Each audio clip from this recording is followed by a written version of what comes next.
Hello beautiful mommies, welcome back to Nari creation. उम्मीद करती हूँ कि आप लोग बहुत स्वस्थ होंगे और अच्छे होंगे।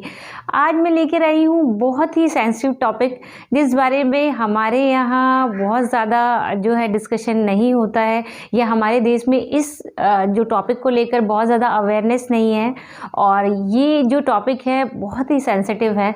तो आज मैं इसी के बारे में बात करूँगी, पोस्टपार्टम डिप्रेशन, जो आफ्टर डिलीवरी काफ़ी सारी जो लेडीज़ हैं वो फेस करती हैं, लेकिन लोगों को पता ही नहीं है कि ये क्या होता है। मैं आप अपने बारे में बात करूंगी आज। मेरा बेटा युवन अभी 3.25 साल का हो गया है, और इस 3.25 साल में मेरा जो मदरहुड है वो बहुत ही अच्छा गया है, और मैंने बहुत ही अच्छा फील किया है। लेकिन मैं स्टार्टिंग डेज के बारे में आपको बताऊंगी, या बताऊंगी कि मेरी पर्सनैलिटी कैसी थी और आफ्टर डिलीवरी मैं किस तरह बिहेव करने लगी। अगर मैं बताऊं मेरी पर्सनैलिटी के बारे में, तो I am very very confident person. मैं बहुत बोल्ड हूँ, अपनी सारी चीज़ें खुद करती हूँ, बहुत ही इंडिपेंडेंट हूँ। मतलब इवन मैंने कभी किसी से हेल्प लेने का सोचा ही नहीं, मैं सारी चीज़ें बहुत ही स्मूथली कर लेती थी।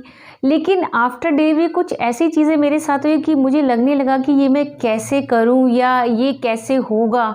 तो ये थोड़ा सा सोचने वाली बात थी। स्टार्टिंग की जब मैं बात करूं, शुरू से हम बात करते हैं। आफ्टर डिलीवरी मैं शिफ्ट हो गई और बहुत खुश थी, मुझे एक बहुत प्यारा बेटा हुआ, और मेरे आसपास भी लोग बहुत खुश थे।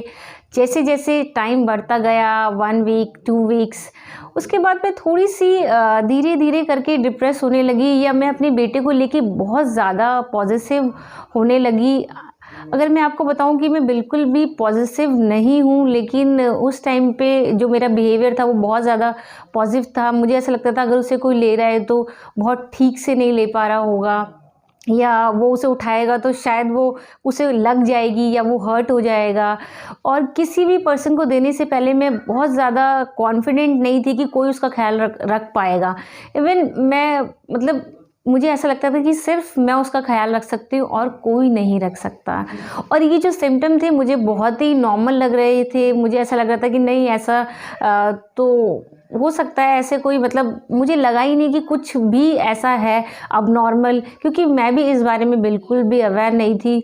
और जो मेरे आसपास के लोग थे, अगर किसी से मैं इस बारे में बात करती तो ऐसा कहा जाता है कि जब माँ बनते हैं तो एकदम से प्रेशर आ जाता है एक नई माँ पे, क्योंकि पहली बार वो माँ बनी है तो उसे बहुत ज़्यादा एक्सपीरियंस नहीं है। एक बच्चा है, पूरी रात जागता है, और बहुत सारी नई नई चीज़ें उसके आसपास होती हैं, और वो इतनी ज़्यादा इंटरनली वीक होती है कि उसे शायद हो सकता है इसलिए ये सारी चीज़ें लगती हूँ, या वो इस एनवायरनमेंट में अभी आप कह सकते हैं कि इस एनवायरनमेंट को अडॉप्ट ना कर पा रही हो, इस वजह से उसको ये सब फील होता है। तो मुझे भी ऐसा लगा कि चीज़ें बदल जाएंगी, या हो सकता है कि मैं एडजस्ट ना कर पा रही हूँ, सारी चीज़ें मुझे भी लगी।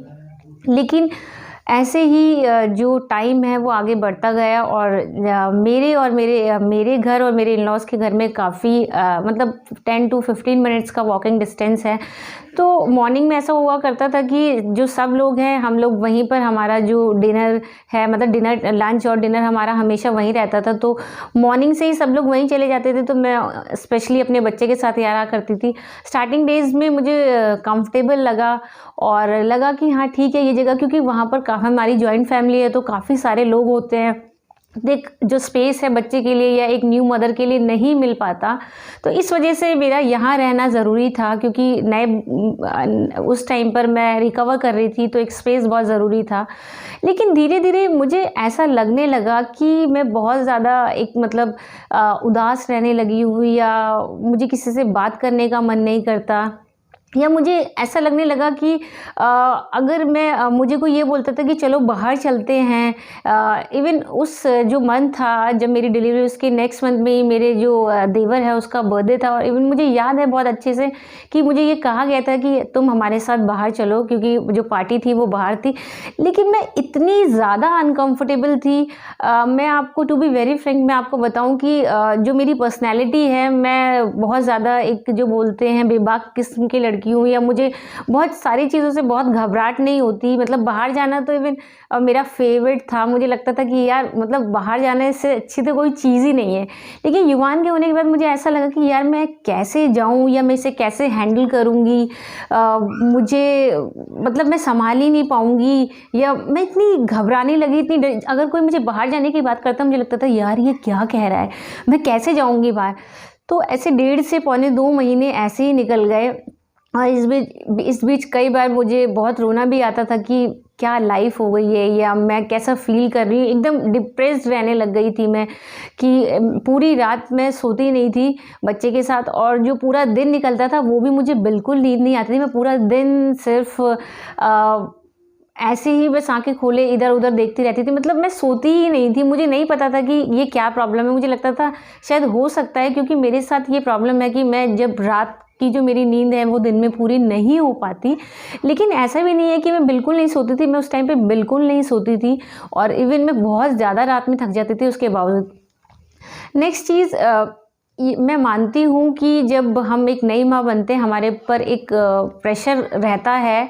वो इस चीज़ का रहता है कि हमें बच्चे को पूरी रात देखना है, बार बार ब्रेस्ट फीड कराना है। कभी कभी ऐसा होता है कि हमें मिल्क सप्लाई अच्छी नहीं होती है और हमारी जो बॉडी होती है वो बहुत वीक होती है क्योंकि उस टाइम पे जो हार्मोन्स होते हैं वो बहुत ज़्यादा जो होते हैं इम्बैलेंस होते हैं। या आप कह सकते हैं कि आपकी जो पूरी प्रेगनेंसी है वो जो प्रेगनेंसी में, मैं अगर अपनी प्रेगनेंसी की बात करूँ तो मेरी प्रेगनेंसी बहुत ही स्मूथ गई है। मेरी प्रेगनेंसी मुझे कभी कोई भी दिक्कत नहीं हुई है। लेकिन आफ्टर प्रेगनेंसी मैं आपको बताऊँ, जो हैप्पी हार्मोन्स होते हैं वो सारे हार्मोन्स जो हैं एकदम से ऊपर जाते हैं और जब डिलीवरी होती है वो पूरे ही नीचे आ जाते हैं, जिसकी वजह से आप बहुत ज़्यादा डिप्रेशन फील करते हैं या आप कह सकते हैं कि बहुत लो फील करते हैं या आपके हार्मोन्स एकदम से इम्बैलेंस हो जाते हैं, जिसकी वजह से जो हमारे मूड्स हैं वो मूड स्विंग्स बहुत ज़्यादा हमको आते रहते हैं। तो ये सारी चीज़ें हैं। अगर आप थोड़ी सी, मैं आपको बस ये कहूँगी कि आप थोड़ी सी भी अगर सावधानी बरते तो आप इन सब चीज़ों से निकल सकते हैं। मुझे टाइम लगा इन चीज़ों से, बहुत 2 से 2.5 महीने लगे मुझे इस चीज़ से निकलने में। लेकिन आप हो सकते हैं आप इससे भी पहले निकल जाएं। तो बस आपको क्या करना है, सबसे पहले आपको देखना है कि आप जो कर रही हैं उसमें आपको क्या क्या महसूस हो रहा है या क्या डिफरेंस आपको नज़र आ रहा है, क्योंकि आपसे बेहतर आपको कोई नहीं जान सकता। तो सबसे पहले इस चीज़ का ज़रूर ध्यान रखिएगा। दूसरा ये कि आपके जो आसपास के लोग हैं जो आपको खुशी देते हैं या जिनके रहने से आपको खुशी मिलती है, आप उनके साथ रहिए। अपनी प्रॉब्लम अगर आपको कुछ महसूस हो रहा है तो उनको ज़रूर बताइए और अपनी डॉक्टर से ज़रूर कंसल्ट कीजिए, क्योंकि डॉक्टर ही इसका सबसे अच्छा इलाज है। वो आपको बहुत अच्छे से समझ सकते हैं और इसका जो हल है वो बता सकते हैं। तो आपको सबसे पहले क्या करना है, अपने डॉक्टर को बताना है कि मुझे ये परेशानी है। इवन अगर आप जो हमारे आसपास के लोग होते हैं, अगर आप उनसे कहेंगे कि मुझे ऐसा फील हो रहा है, तो वो आपको यही कहेंगे कि वो इसलिए फील हो रहा है क्योंकि आप नई माँ बनी हो और ऐसा होता है। लेकिन ज़रूरी नहीं है ये सबके साथ होता है। और अगर आप बहुत अलग फील कर रहे हैं तो आपको ज़रूर अपने डॉक्टर से बात करनी चाहिए। मेरे केस में मैंने भी बात की, लेकिन जो मेरा केस था वो थोड़ा सा डिफरेंट इसलिए था कि मैं आपको सिर्फ इतना बताना चाहूँगी कि अगर आप अंदर से स्ट्रांग है तो कोई भी चीज़ आपको बहुत देर तक आपके अंदर नहीं रह सकती। तो मेरे केस में यह था कि मुझे कुछ टाइम बाद ऐसा लगने लगा कि भाई ऐसा कब तक चलेगा या ऐसा कब तक होगा। तो मैंने उस चीज़ से लड़ा और मुझे ऐसा लगा कि मेरी विल पावर की वजह से मैं उस चीज़ से निकल पाई हूँ। लेकिन जो मेरी डॉक्टर्स थे, मैंने जब उनसे बात की तो उन्होंने मुझे बताया कि हाँ, आप पोस्टपार्टम डिप्रेशन में हैं, जिसकी वजह से आपको ये प्रॉब्लम हो रही है। तो आपको क्या क्या करना है वो सारी चीज़ें उन्होंने मुझे बताई और मैं वो चीज़ें आपको इसलिए बता रही हूँ कि आप भी इन चीज़ों से निकल पाएँ। सबसे पहले आपको 15 से 20 मिनट सनलाइट हर रोज़ लेनी है। कई बार हम बच्चा होने की वजह से अपने आप को एक कमरे में बंद कर लेते हैं, जिसकी वजह से हमें बहुत ज़्यादा डिप्रेशन आने लगता है। तो आप हर दिन 15 से 20 मिनट सनलाइट लेंगे।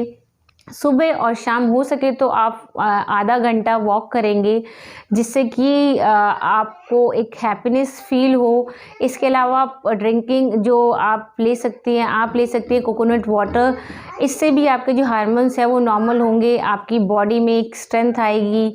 तो ये सारी चीज़ें हैं जिससे कि आप पोस्टपार्टम डिप्रेशन से लड़ सकती हैं। तो ये बहुत सिंपल चीज़ें हैं, लेकिन कभी कभी ये चीज़ें हमें बहुत ज़्यादा परेशान कर जाती हैं और इनका जो सल्यूशन होता है निकालना बहुत मुश्किल हो जाता है। और कभी कभी इन वजह से हम जो हमारे लव्ड वंस होते हैं उनको हार्म कर जाते हैं। जैसे कि जो बच्चा है, हमें मतलब ये बहुत एक्सट्रीम केस है कि हमें ऐसा लगता है कि क्या मुसीबत है, या कुछ केसेस में हम उसको हार्म पहुंचाने की कोशिश करते हैं, या कुछ केसेस में ऐसा भी होता है कि कुछ लोग अपने आप को हार्म पहुंचाना चाहते हैं कि मैं अपनी ज़िंदगी से तंग आ गई हूँ, या मैं अपने बच्चे को अच्छे से हैंडल नहीं कर पा रही हूँ, या मैं एक अच्छी माँ नहीं हूँ, या मैं एक अच्छी बीवी नहीं हूँ, मैं क्या करूँ, मैं कैसे हैंडल करूँ। तो इन सब चीज़ों से बिल्कुल घबराने की ज़रूरत नहीं है, थोड़े से पेशेंस की आपको ज़रूरत है। और जब तक आप जो बोलते हैं ना, मन के हारे हार और मन के जीते जीत, तो बस आपको बस थोड़ा सा पेशेंस रखना है इस टाइम से निकलने के लिए, और आप देखेंगे कि सारी चीज़ें एकदम से नॉर्मल हो गई हैं। मेरा बेटा युवन अब पौने 3 साल का हो गया, मैं बहुत ही हैप्पी मदर हूँ, लेकिन वो टाइम मेरे लिए भी थोड़ा क्रूशियल था, क्योंकि मुझे भी इस बारे में अवेयरनेस नहीं थी कि पोस्टपार्टम डिप्रेशन क्या होता है, या इसके होने से क्या चीज़ें होती हैं। तो बस यही बहुत सिंपल सा वीडियो है, और मुझे लगता है कि एज ए मदर ये मेरी रिस्पॉन्सिबिलिटी बनती है कि मैं आप लोगों को इस चीज़ से अवेयर करूं, जिस चीज़ से मैं गुजर चुकी हूं। मेरे पास तो इतनी अवेयरनेस नहीं थी, लेकिन जब मुझे ये चीज़ें पता चली तो मुझे लगता है कि मुझे इन चीज़ों को आगे पास करना चाहिए। तो अगर आप भी मेरी तरह एक मदर हैं और इस वीडियो से आपको कोई भी हेल्प मिलती है, तो आप अपने जो भी न्यू मदर्स हैं या एक्सपेक्टिंग मदर्स हैं उनके साथ ये वीडियो ज़रूर शेयर कीजिए, जिससे कि उनको भी इस वीडियो के थ्रू ये हेल्प मिले और वो भी अपने जो मदरहुड जर्नी है उसको एंजॉय करें। तो उम्मीद करती हूँ कि वीडियो आपको पसंद आएगा। वीडियो आपको पसंद आए तो वीडियो को ज़रूर लाइक कर दीजिएगा।